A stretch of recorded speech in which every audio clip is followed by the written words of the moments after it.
पी ले लिया रात भर मार करी के इजोरिया में। ओई बेताया जो ओई बेताया जो गे ओई बेताया जो कोडावा में मालले चाहिए बोरावा में।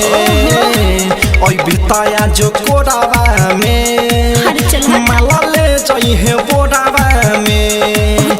ये सब जब पति कहता है तो चले होने पिछोड़ावा में।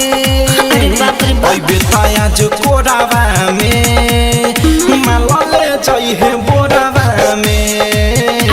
ओई बेताया जो कोडावा में मालले चाहिए बोरावा में।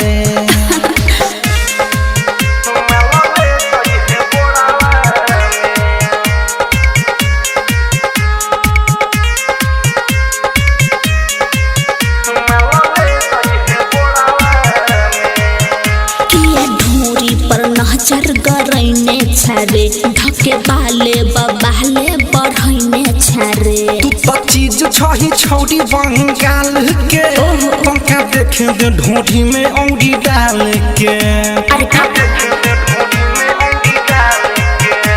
कि हट कनी फरका बॉडी में सटने लड़का मुँह मरबे तू धके टिकोहरा में। ओई बेताया जो ओई बेताया जो गे ओई बेताया जो कोडावा में मालले चाहिए बोरावा में।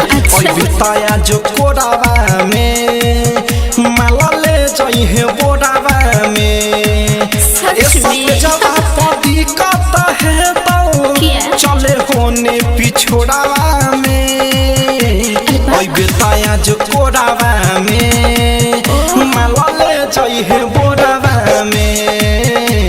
ओई बेताया जो कोडावा में मालले चाहिए बोरावा में। पहले हाथ छोड़।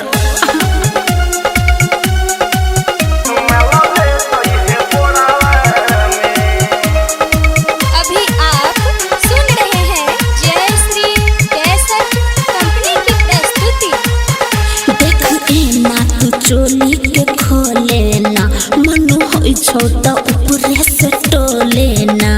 हुरदंगिया केला केला खिए तो विशाल वो बिहारी होना चाहिए तो।